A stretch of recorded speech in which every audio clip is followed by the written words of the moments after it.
On August 23, 1917, the African-American 24th Infantry Regiment set out from their base in Houston, Texas to avenge a fellow soldier, whom they believed were killed unjustly by the police. As they marched through Houston, they fought with civilians, police, and other soldiers. By the end of the night, 15 to 20 white men were killed. 63 soldiers were believed to have been killers.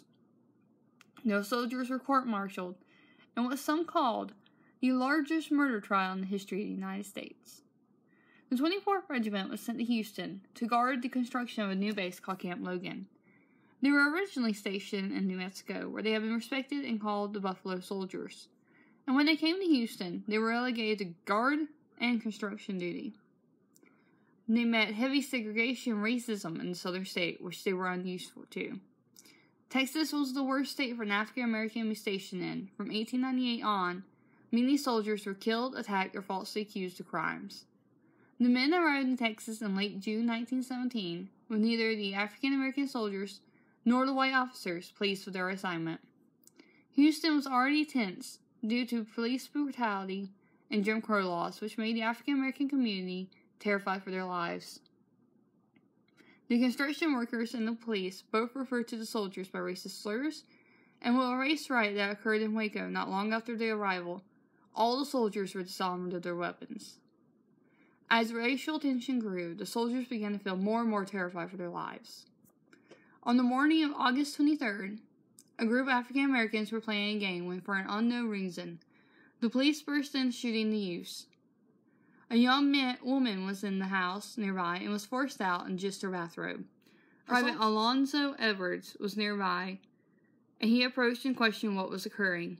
A white policeman, Officer Lee Sparks, who was known for being racist, pistol-whipped him.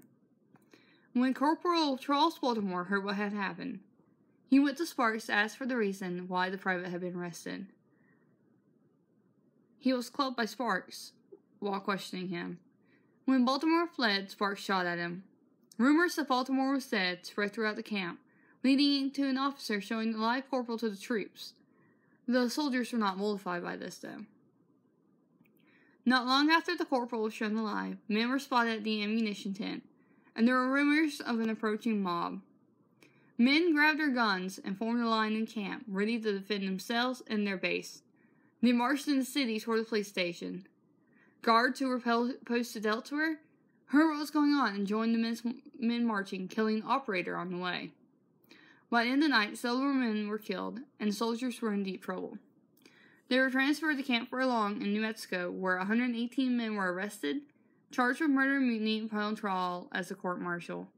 The men were tried in groups of 3, 63 on November 1st, 1917, 15 on December 17, 1917, and 40 on February 18, 1917. 28 soldiers were condemned to die, with 13 secret executions following their sentence. Their families were not even told. After the news of the executions were leaked, the president's office was flooded with letters protesting and requesting leniency for the following soldiers. Woodrow Wilson commuted 10 of the sentences to life in prison. Those who were sentenced to death were imprisoned in Fort Leavenworth for sentences ranging from 2 years to life. According to the National Archives catalog, one of the men sentenced to Fort Leavenworth became a prominent African-American baseball player, Roy Tyler.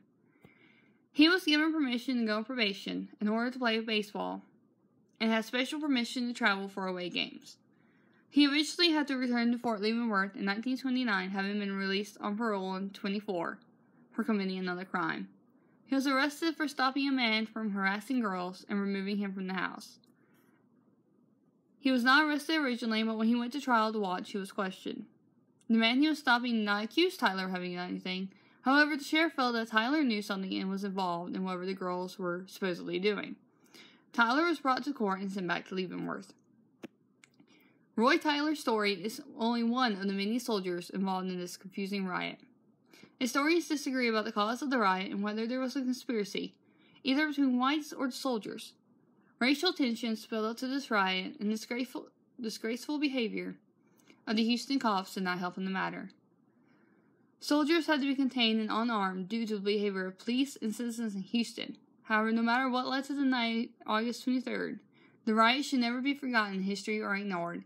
It was a major and one of the largest, if not the largest, court-martials in our military history, and 10 executions were hushed up by the government.